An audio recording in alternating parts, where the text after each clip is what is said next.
Hey guys, this is William, and in today's class, we're going with Becca. We're going over how to make money with virtual assistants. And let me let a few more of y'all in here. But she runs a major, if you will, what we call a BPO here in the Philippines. And she has a VA agency, and she knows all about scaling with VAs and how to do it and everything else. And I want you guys to give her your undivided attention. If you have any questions for her, just put them in the chat.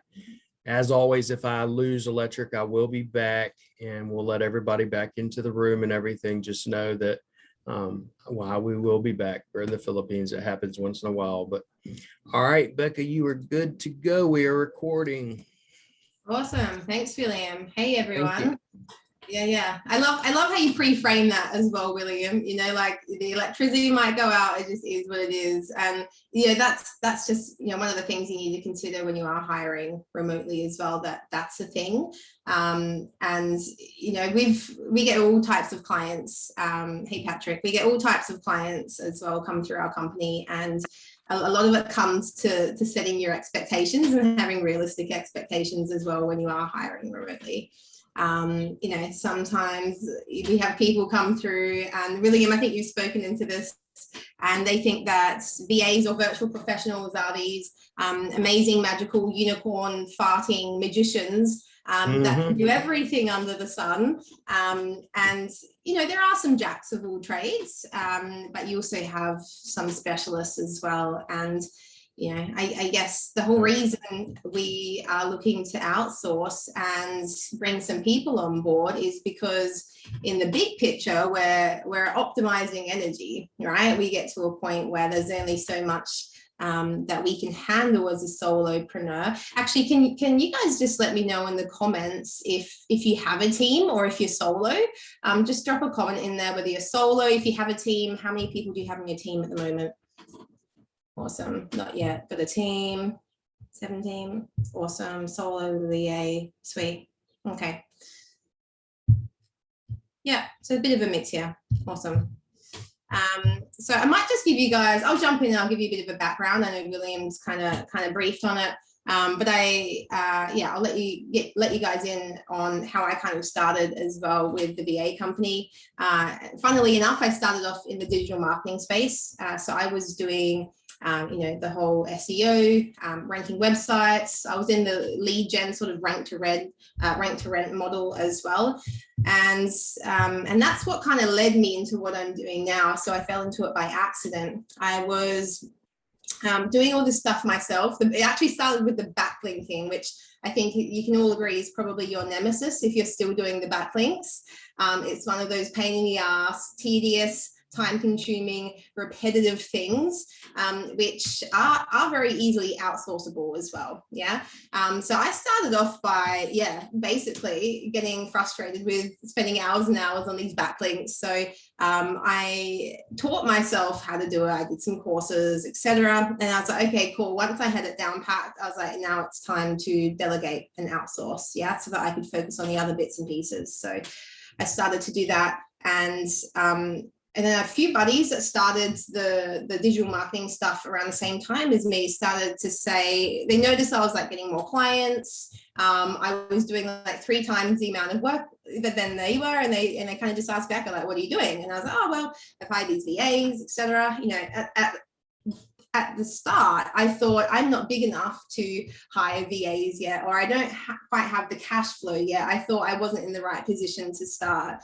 And so one thing that I always say, my mentor says this as well, is hire before you think you're ready. Otherwise, you'll just be on the edge, never ready. We're never ready for anything, and that's why we need to push ourselves to those edges and step into the outside of that comfort zone there. So I was actually working full-time doing night shifts as a mental health nurse, and so I still had the cash flow from there as I was hiring people. So it was kind of a bit of a fine balance for a while as I was scaling and growing my business. And so knowing my cash flow was a really important piece to that.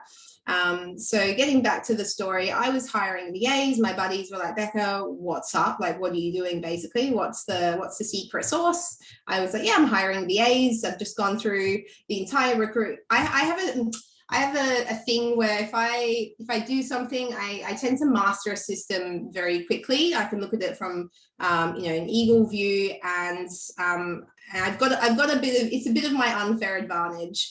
This is what a lot of people say around me as well, is I have a thing for hacking, optimizing energy, finding the quick routes. Yeah. Oh, little baby. Having a cuddle there. And so basically, a friend asked me if I would hire a VA for him, and that's how it all started. I was like, ding, ding, ding. Oh, shit. Like, I can make money from that. And so that's where I did my pivot. I started to hire VAs. It started off with SEO link builders. So the way that I started by training my SEO link builders was, I went all out there, and I wouldn't recommend that everyone do this because it is quite time consuming and energy consuming, but I was building a business around this. So I created an entire course on SEO link building where I would send the VAs to go through. So it was a mixture of screencasts, guidelines, checkboxes, that type of thing. And so we started by just hiring SEO link builders, which were my friends, and then expanded into word of mouth, and we just kept getting clients from there. And then soon enough, we were hiring positions for social media managers, etc. So you can see how I really fell into it by accident. But it grew very quickly as well. So I found, as I was able to optimize the energy with having VAs on board, it freed up a lot of my time to be focusing on, the business developments and the revenue or cash generating activities within the business. The marketing, I sell from a personal brand, so I was the face of the marketing, and I'm doing YouTube videos and stuff like that. So it gave me more time to do that. So I guess essentially that's why we're all looking to outsource and hire. Yeah, we get to a point in our business where it's like, okay, cool, it's time to hire. And it can be a little bit tricky and confusing about how it actually looks and what your first hire might be as well. So as I was mentioning earlier, my first hire was actually a social media manager. And so that's, I believe that no matter where you are in your business, whether you're 6 months in, whether you're 6 years in, lead generation and client acquisition is going to be the constant throughout your entire business journey. And so for me, I was focusing on the lead generation aspect in a way, because it was the marketing. The marketing brings in, or the marketing supports the lead gen, which supports the client acquisition. So I hired a social media manager at the time. That's what made sense for me. And that's where I was spending, maybe 15, 20 plus hours per week. I didn't really like doing the graphics and stuff. This is something we need to think about. If we are doing things, and digital marketers tend to do this. You guys will do things for so long, and before you realize you don't actually like it, and then you get to a point where you're like, oh shit, like I'm not actually experiencing joy in my work anymore. Like, you once were fulfilled with it, but then you get so deep into doing the same old repetitive things, and it gets to a point where you don't enjoy the thing that you're doing, and when you don't enjoy what you're doing, it zaps your creative energy, right? And so you're no longer in flow, you're in force mode. And when we're trying to force, and you guys have probably experienced this sometimes. If you're lit up and you're on fire and really enjoying something, you can smash it out in 3 hours maybe, right? But if you're not enjoying it, if you're not in flow, that might take you 3 or 4 weeks, right? Because you piss fart around and you've got your 50 tabs open, you just can't get the flow going on the thing that you want to do, right? And this is what I love about outsourcing and delegating, is you can outsource those things that don't serve you to be working on. Yeah. Even the things that you shouldn't be doing, like the things that are out of your expertise, right? The range in which you can, of skills that you can find, in the Philippines is insane. So if you do need something super techie done, which is out of your scope, you can actually outsource and hire for that as well. So those are the things we need to think about as we're going through and as we're scaling a team. Now, does anyone have any questions for me with what what I've just gone through, just, yeah, chuck them in the comments if anything does come up as we go through and talk.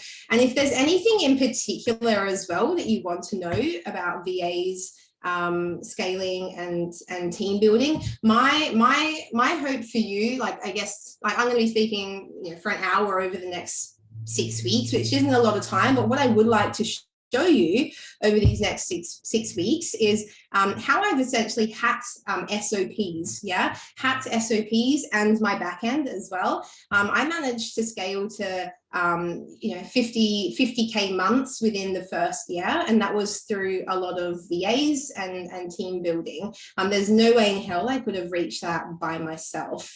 So my hope for you is that you can walk away and know that, like, building SOPs in the back end for your system doesn't need to be difficult. There are a lot of ways there are a lot of things within that which you can actually delegate as well.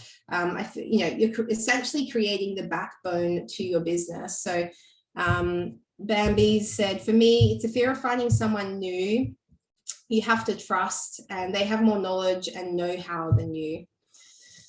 Yeah. The trust is a big thing. I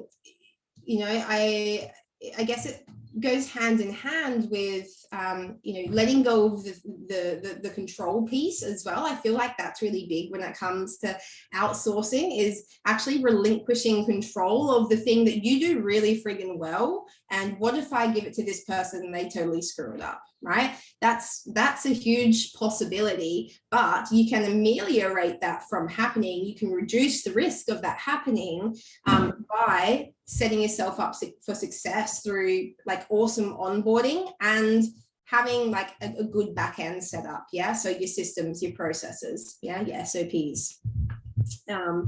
So the control piece is something that, like, so again, this is one of the things that I just really enjoy doing. I love letting go of things that don't serve me. I do it in relationships. I do it in business. If it's not for me at the time, if I'm not feeling it, I'm okay to let it go. I do it with all things in my business. I've just went and hired a VA she's been with me for the last 2 years actually. And she was brand new, never worked in the VA industry, and I trained her from the beginning. She was an SEO link builder. Now she's worked up. She's actually our client support and our trainer as well. And she's also doing my sales calls for me. So that, sales calls was something that was taking up a lot of my time. It was probably a half day on Tuesday, another half day on Thursday. And I was like, okay, cool. I think it's time to train someone up to do that. And I guess that's how it works as you're sustainably scaling, sustainably growing, is, you get to a point where you need to be able to recognize, okay, how much of my time is being spent on this? And is this something that I can delegate? And if it is, then that's when you need to look at finding someone on your team. If you have someone there existing, then you can always upskill them and train them into that. And if not, then you go out and you hire for that position. But the letting go piece is just something we all need to personally go through. Like I said, throughout the next 6 weeks, I hope to show you guys some little tricks of the trade that you'll be able to implement and integrate into your business that allows you to do this. I think, coming back to expectations, know that there's going to be some times where you stuff it up, right?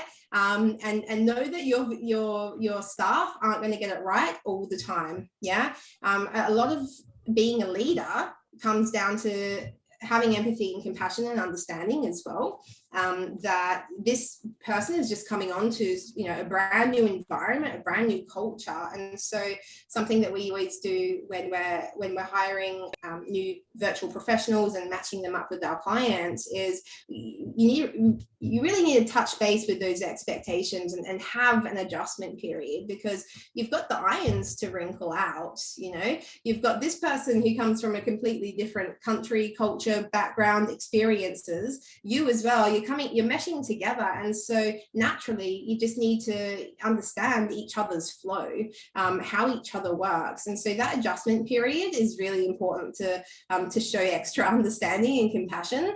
I think we can sometimes have these really high standards of like, why can't you just do it like I can? or you might have hired someone and had a bad experience of, I would have just been better doing that myself, right? I hear that a lot. It would have been so much quicker and better if I did it myself. And yeah, that may be true for the first few times, whilst they're in learning mode. But you got to think about the big picture and thinking sustainably as well. If you put in that adjustment period, I would say 6 to 8 weeks when you have a new hire. If you put in a bit of extra time and effort into really training this person up, and obviously make sure they've got the right skills and the right experience there, so they have the foundation. But ultimately, we all have our own way of doing things, And so if you hire this new person, having that adjustment period in mind, is going to set you up for success. So if you put some extra time aside and know that, hey, you're going to be bombarded. Well, you should be bombarded with questions. You should be open to receiving those questions as well, which I'm assuming most of you are. That's kind of just where we're at. We need to be, as a leader, as CEOs, as business owners, when we're looking for new hires, like, we need to welcome mistakes and questions. And so if you, actually, my microphone's over here. This is probably going to sound a lot better. Is that audio a lot better? No, it's a bit tinny, mate. It's a bit tinny, is it? It's all right, no, it's okay. It's okay? All right. But buddy, I wanted to ask you, Beck, how soon do you know, like, that, hey, I'm going to have to cut this one loose? Yeah. So something that a mentor said to me when I first started is hire fast, and what is it? Hire fast. Fire fast, hire slow. Fire fast, hire slow. I always butcher that up, but I say it all the time. Yeah. So ultimately, you wanna. No, it's the opposite way. So you want to hire nice and slow, so that you have the. Totally butchered it. So the hire slow, fire fast. Yes, thanks, Bambi. That's it. So as soon as, and I've gone through this experience myself, where I've held on. My first social media manager that I hired, she was good in the beginning. Like, I was on a really small budget, and so I wasn't paying her a super high hourly rate, but she was also new to the industry, so she didn't have a massive repertoire, right? And so she was quite new, I was quite new. It worked for the first few months, while I was getting started. But as I grew, I started to outgrow her skills and experience, and she wasn't meeting me where I needed to be met. I required more of her, and I wasn't getting that, and I let that drag on for a few months, because she was one of the originals. And so I let it drag on for a few months, and it got to a point where I was pulling my hair out, and that's, I got to the point where I shouldn't have let it get that far. Right? I should have recognized earlier on, okay, we've outgrown each other, and that's okay, given her 2 weeks notice, and then found and replace her, right? Get the right person in. But I did let it drag on. So my advice would be to fire fast, hire slow. And when you recognize that person's not meeting you where you need to be met, you always need to give them the benefit of the doubt. So I always have conversations with my team, like, this is what I need from you right now. This is where we need to go, and I need you to step up into this position. So if after a couple of conversations where you're openly and understandingly trying to help them level up and giving them the opportunity to step up, if they don't meet you there, after a month, I would pre-frame that to them as well. So if you've got KPIs or benchmarks that you need met, you can measure those as well, and say, hey, if we can't get here by the end of the month, then I'm sorry, but I'm going to have to let you go. I feel like we're just growing in two different directions here. So I do feel like it's important, though, to give a bit of notice as well, at least a couple of weeks notice. Like, even if they're contractors, I feel ethically and morally it's the right thing to do. I don't think it's okay to just cut someone off completely and say, nah, you're no good for me anymore. I want you finishing up tomorrow or the day after. At the end of the day, they're relying on you to put food on the table for their family, and we owe it to them to see it out. In saying that, though, if you've also got the probation periods that you can lean on. Okay, so if you've hired someone, and let's say they're on the probation period, you get to choose that probation period. Okay, so you can say, all right, I'll give you 6 weeks or 8 weeks probation period, and we can do an appraisal at the end of the 8 weeks. And if it's not working out, then I'll let you go. But if we're a good fit, then you can continue to work with us, and we'll sign a 6-month contract or a year contract or something. Yeah. Does that kind of answer your question there, Graham? Yeah. I guess I'm a little bit short and a little bit brutal when it comes to employees, because I've been let down so many times, during my business history. I'll give them enough rope though. I'll give them 3 strikes and you're out. Like I had one that was doing, image posts on GMBs, and I took a screencast. Like, yeah, I'm pretty good at what I do, so I can literally make these things like in a minute. But they were taking her an hour, like to do one, and I literally showed her how I do it in a minute. It's okay if it takes you half an hour, 15 minutes, but not an hour, and just keep billing me, mate. Yeah. You're gone. Like to me, that's just like you're stealing my money. You're not even trying. Yeah. You need the efficiency piece there, and I feel like a good way to try, like if that's something like in digital marketing, you've got the time as a measurement, right? With the website builds, how long does it take you to build a website? How long does it take you to do the SEO? That's a really powerful question that you can use in the interview process. Yeah. A few months ago, we were hiring for a new web developer, and a question that we asked with web development is we just give like, a basic scenario, a 5-page basic website, no fancy bits and pieces. You've got this, and this. How long would it take you to make? Yeah.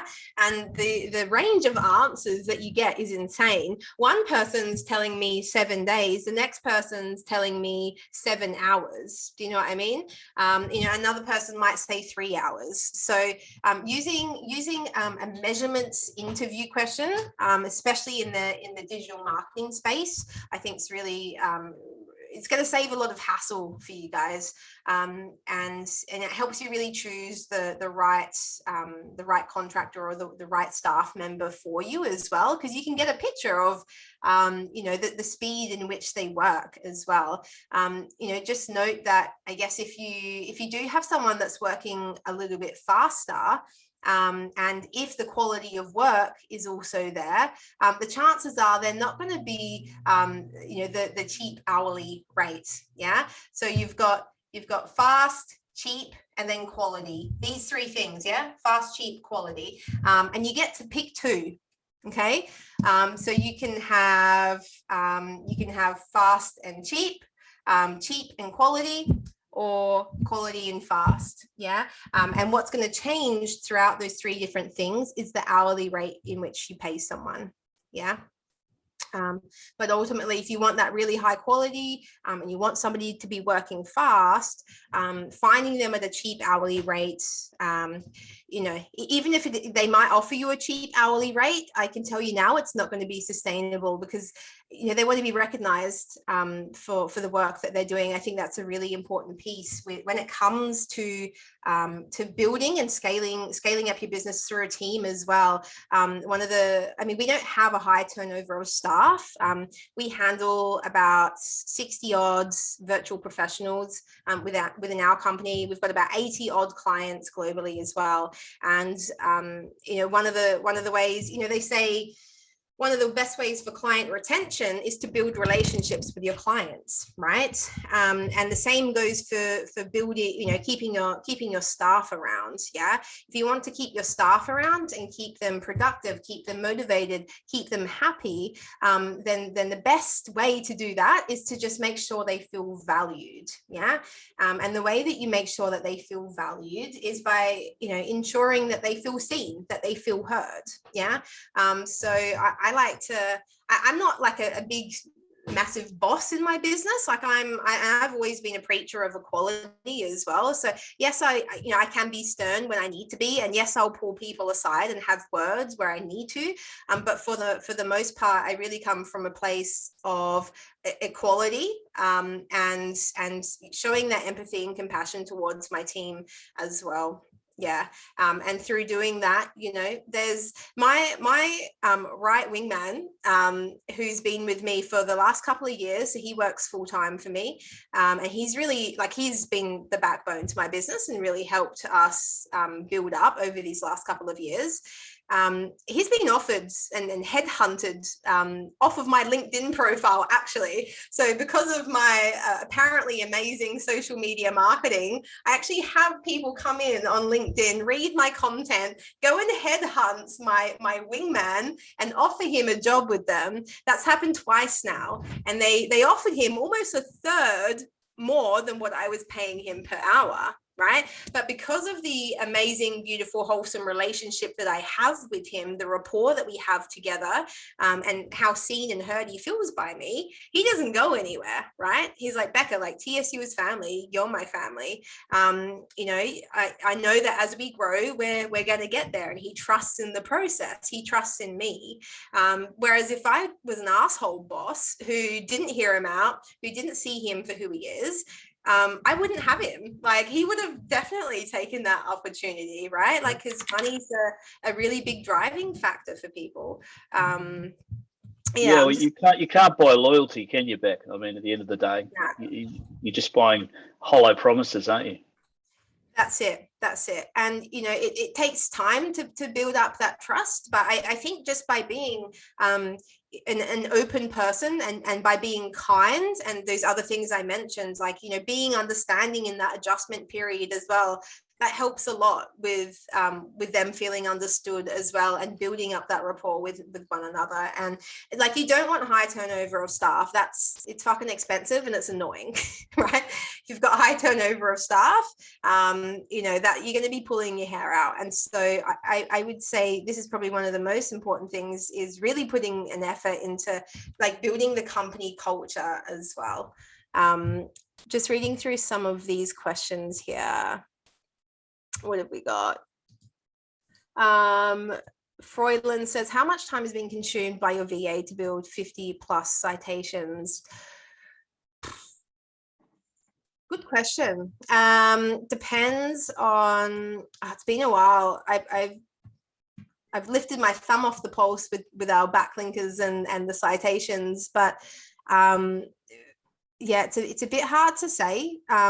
No longer than like a few hours, I would say, but it all depends on how they get those citations as well. If they're doing the competitor analysis and research there, then obviously that's going to be adding on time. So it depends on the quality of those citations, is what I would say. If you guys, I've deep dived into this stuff as well on YouTube, into actual like digital marketing team building. And also hiring SEO link builders. So I can go ahead and maybe, William, if you want to share the link with them a little bit later. Yeah, I will. I'm going to put your link in your group and everything in there too. Yeah. And the name of your agency is the Scale Up, for the Speed Up, almost the Scale Up, Speed Up Agency. And I met her through, I've been following Becca for probably about a year. And I remember when she was doing lead generation, a little over a year, lead generation for Rank and Rent, and then got into link building. And then out of nowhere, I was like, what? And she's done with that. Now, she's doing the VA thing and kind of pivoted it into that because she saw the need for it.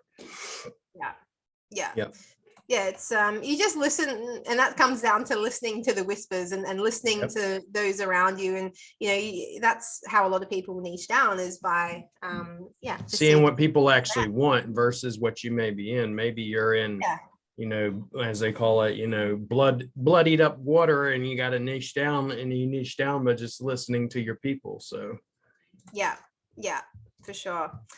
So Bambi said, how do you hire a VA to do something you can't do or don't know how to do? I.e. build a super duper website with bells and whistles. How do you choose?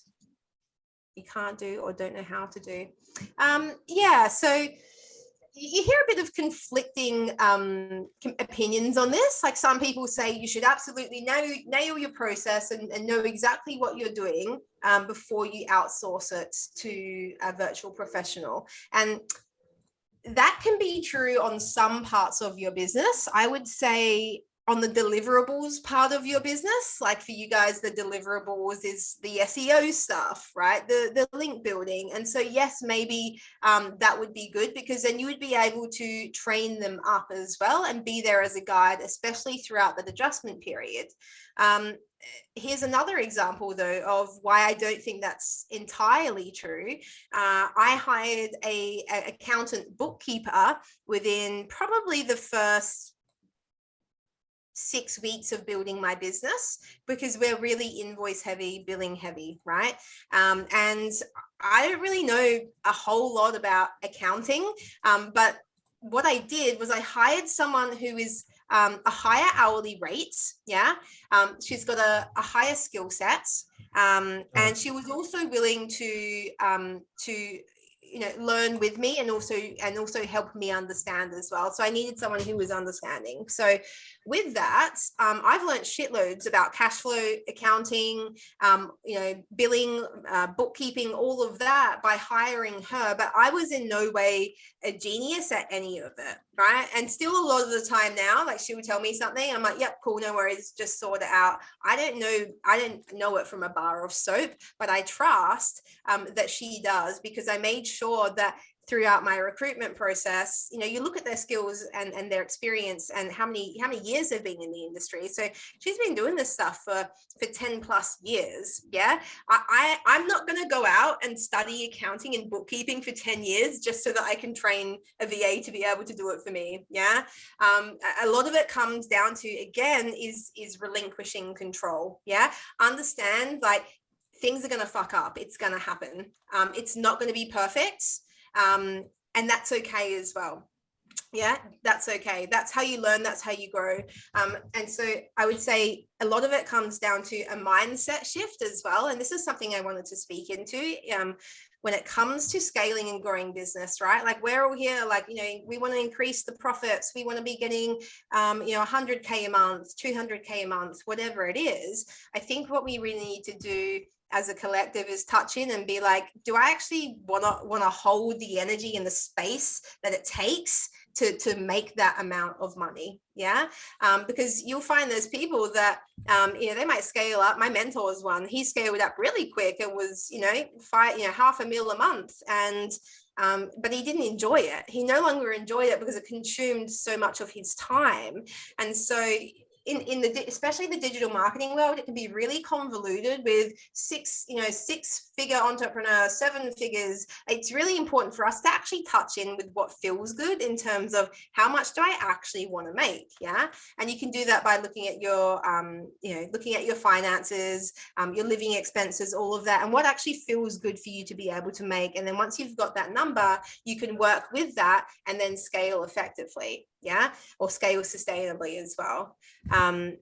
It's important to remember, when you are scaling, there's going to be more problems. When you start hiring more VAs and team building, there's going to be more problems. Yeah. And it's perfect that there's more problems. And this is where we need to shift our mindset about problems. Instead of being like, oh shit, here we go again, we need to start thinking about, awesome, where's the opportunity in this? Where's the lesson in this? Every time a problem comes up, there's an opportunity for growth.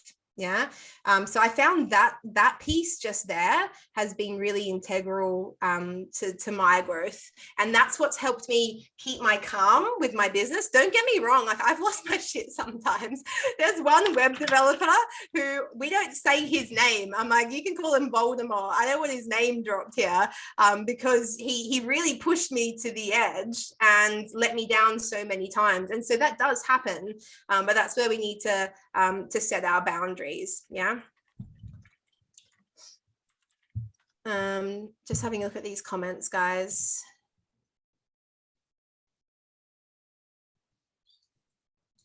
Yeah, that's right. For now, giving measurements and why it would take them that long or short for a task. That's, yeah, as I mentioned, really powerful question in an interview.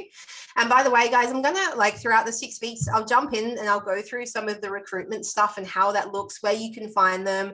I won't touch on that today. I think it's worth noting though, HR and recruitment is an entire industry of its own. Yeah. And it's an entire industry of its own for a reason. It's quite specialized. Yeah.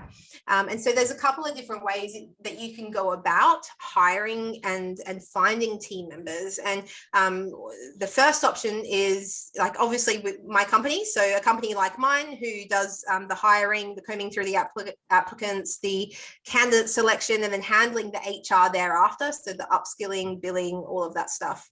So you can go through a company. The other way is you hire directly, okay? And when you hire directly, I guess financially, it's probably going to be a little bit more sustainable, yeah, because you'll pay a lesser hourly rate.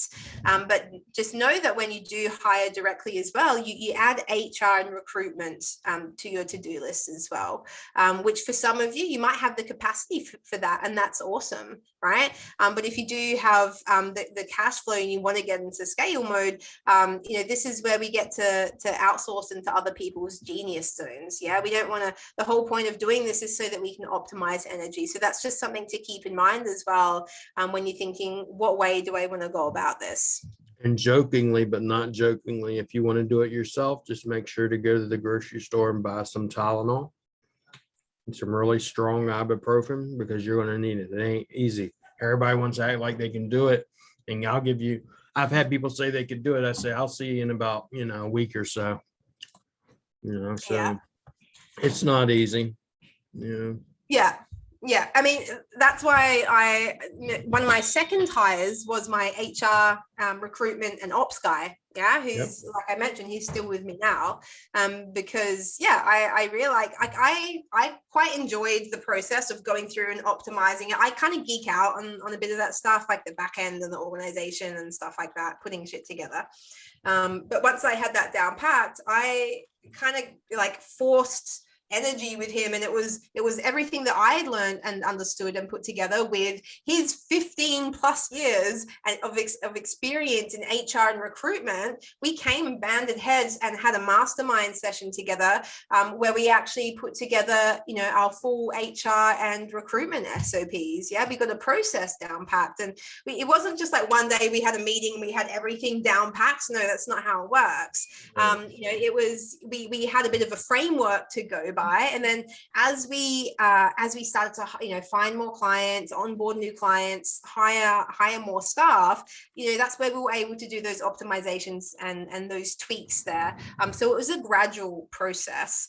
And I'll speak into this more when I get into my SOP creation and hacks as well, a little bit later in the series. Whereas, you don't need to have it all figured out with the SOPs. And in fact, I would say SOPs you can do as you go along, right? If that's what we basically did, the same thing. We did it as we went along, and we developed them ourselves, because everything's up in here, and I needed to put it down on video and paper and stuff like that. So yeah, I think that's the thing, and that's probably where I see a lot of with the clients that I have, a lot of them that probably don't find that working with virtual professionals is working out for them are generally the ones that haven't been very organized or clear in what they want the person to do for them. And so, they're on board, and I'll have a bit of a call with them, like, tell me what's happening, what's not working here. And they start listing out all these processes that the VA didn't follow. And I'm like, okay, cool. Have you got that written down somewhere? Or is that all up here? And more likely than not, it's all up in their head, and they've verbalized it. Yeah. And yes, the VA could have been taking notes and writing it down if they had the initiative there. But at the end of the day, it would have been a lot more effective if the the actual business owner themselves had just like a simple checklist to start off with of the different processes they wanted them to follow. I mentioned just before, I have Monique on my team who have just moved into a sales role, so she's freed up pretty much another 10 hours a week for me. And instead of me having my entire SOP ready for her and all the documents and everything before I got her into that role, I simply showed her a few of my sales calls, so that she could go through, she could study how I present myself in the framework that I use in my sales calls. So she studied that. I had a bit of a sales kind of framework or an outline, to introduce yourself, to set the intention of the call, and that's just on a Google Doc. Yeah, nothing fancy here, no fancy using Asana or Trello at this stage. And then as we go through one of my sales calls, what I did is I just showed an SOP or a screencast, of what I did on that sales call. So from start to finish, not just the Zoom call, like all the stuff that I do after, is what I created. And then once you've actually got that screencast, you can get your virtual assistant to convert that into an SOP for you. So you don't even need to go and do that. Yeah. And that's what I'll be covering later in the series. But you do it as you go along. If you're feeling uninspired, don't put an SOP together. It's going to take you hours and hours, and you probably won't finish it. So just wait until it comes up.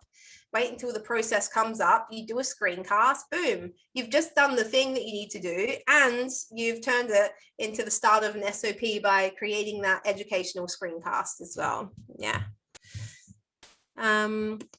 Bambi said here, where do you find a good VA?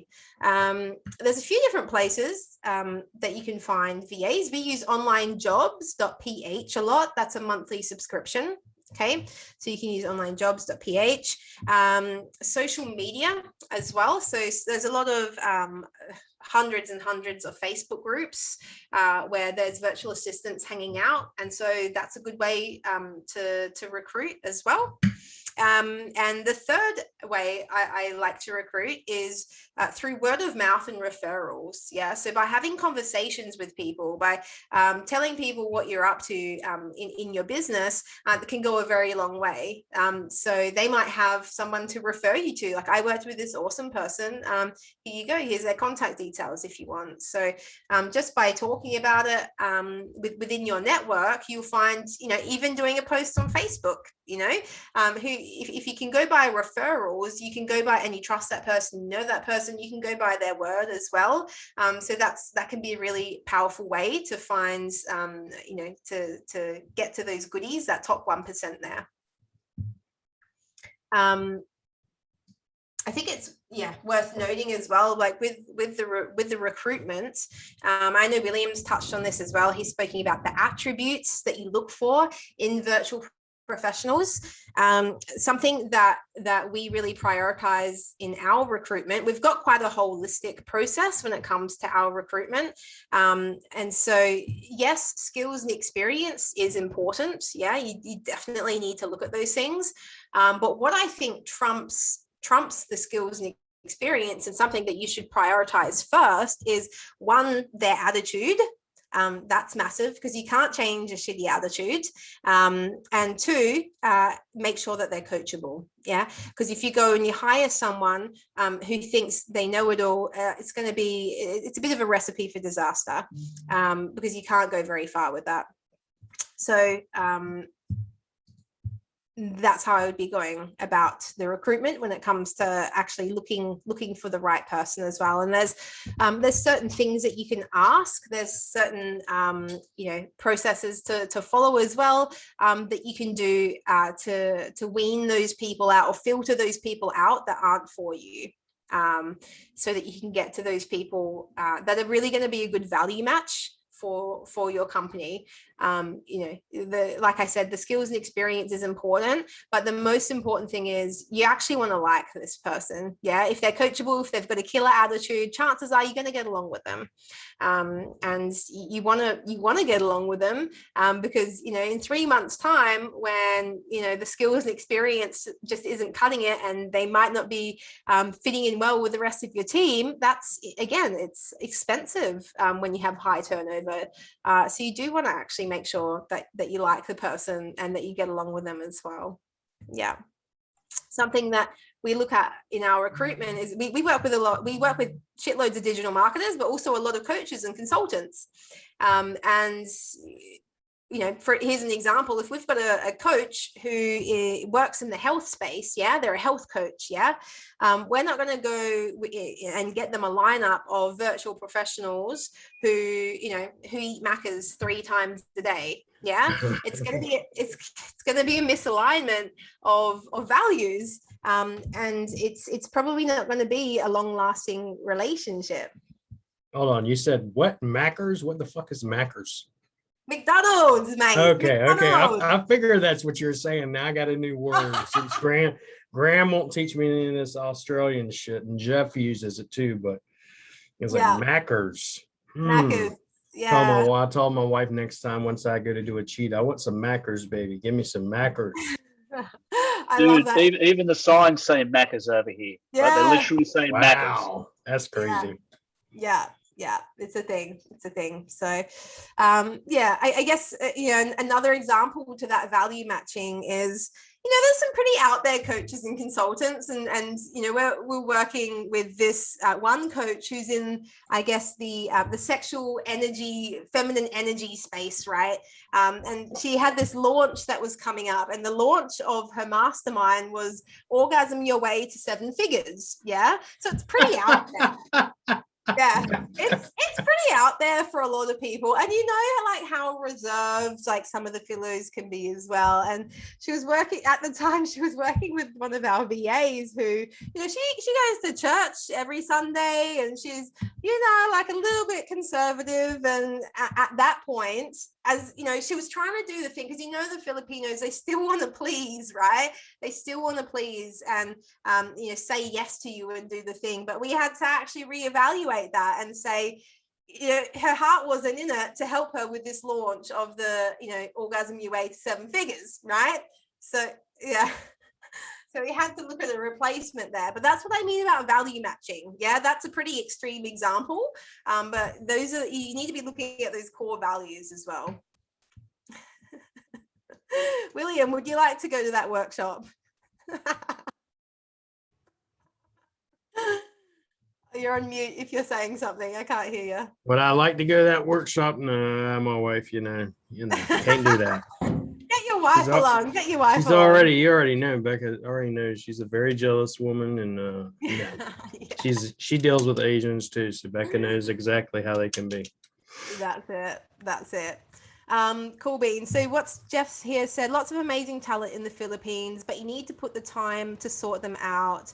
We often interview 20 to get one. And do you want them working at home with kids, roosters and dogs, or in an office? There is a huge difference. That's very true. I found because all of our staff, they do work from home. So I think part of our recruitment process as well, we want to make sure that they have a bit of an office space there as well, and it doesn't need to be an entire office room, but at least something where there's some privacy as well, where they can get away from the family. Sometimes the roosters and the dogs barking and the cars going by is just part of it, if that's something that's really important to you, or if they're in a customer service role where they might be on the phone all day, then that's something that you need to consider. But if it's a web developer, for example, then they're probably not going to be on the phone talking to clients much, and so you just got to feel into what actually feels right for you there. Jess also said a great project manager is a blessing once you grow loyalty and everything. Very, very true. I feel like, as in the digital marketing space, a project manager is absolutely something that you guys need, and probably earlier on in the process as well. I mentioned to you, my first hire was social media manager, but my second hire was HR, recruitment and ops. So that would be, because I've got a different business model, industry, niche, everything, that would be the equivalent of your project manager. Would you agree with that, William? Been applying for a long time, but it's always the experience that I lack. Sometimes, if you're Jezreel, if you're like a VA yourself, or if you're looking for work, I'm not quite sure, it's a bit hard to tell the context of that, but a good way to he's looking for work, Jezreel. Yeah. He's someone I know, and then or I've ran into mainly because I have another coach friend that we do online with. So he's located here in the Philippines. So Yeah. I don't know what your hiring process is, but that's why he's saying Yeah. coach. You know how it is over here. Yeah. Coach. That's it. Yeah. So I mean, if you just Jezreel going back to that, a good way to try and get some clients is by having a bit of a portfolio there as well. And you can always offer to do some free or some lower paying work. I would not for like an extended amount of time. You still need to value your time. But I know that's how a lot of VAs have found some dreamy clients for themselves, is by having that initiative, getting in contact with them, saying, I'd love to do this for you at a lower rate. If you like it, awesome, we can work together. And if not, that's cool too. So yeah, it's just about thinking outside of the box. And that's something that we really educate on within our team as well. William, you probably know that, culturally the Filipinos, they want to be able to please. And I've worked with fellows in my healthcare industry as well. So when I was a mental health nurse, I was working with fellows. I have this draw to Filipino people. I don't know what it is, but I attract a lot of them. We kind of magnetize towards each other. Some of my best friends are fellows as well. And then I have a VA company that's based in the Philippines. So yeah, it's they've got great attitudes as an overall, which is what I love. They tend to be real go-getters. They're action takers. Yep. But yeah, something worth noting as well is They don't get depressed over small crap either. They don't let life hits them over here, and they're like, please. Yeah. They don't get depressed a lot of Yeah. times. I mean, I'm not saying anyone, but if a tsunami hit in, let's say, the United States, it'd be the end of the world. Oh my God, Yeah. so it's totally different. Yeah. Just like going on from that as well is something that's I found anyway, comes up a lot, is a lot of them will say yes to their clients when they're actually saying no to themselves. Yeah. And so we call this the yes man syndrome, and we speak into it a lot, and we make sure that, hey, if your client asks you to do something and you can't do it, or if it's out of your scope, you need to use your words. Yeah, speak your truth, say what's actually real for you, because there's a bit of hesitation there, because they don't want to let the other person down. They do want to show up as best as what they can, which the right intentions are there, but the outcome isn't, because it's probably not going to be up to your standard, and it's probably going to take them longer. So you paid them, a lot more hours to do the thing, right? So we speak into, using your voice, the yes man syndrome, and, just, a bit of coaching and training there as well, that, rather being resourceful. If you can't do the thing, you need to let your client know that you can't do the thing, and that just builds so much, I find, like trust and respect, by being honest with your client, instead of just nodding your head and doing the thing, saying, actually, like, this is something I'm not really comfortable with, it's a bit out of my scope, I'm willing to give it a go if you might not quite be there, want to train me on it, but yeah, the yes man syndrome can be a bit of a thing.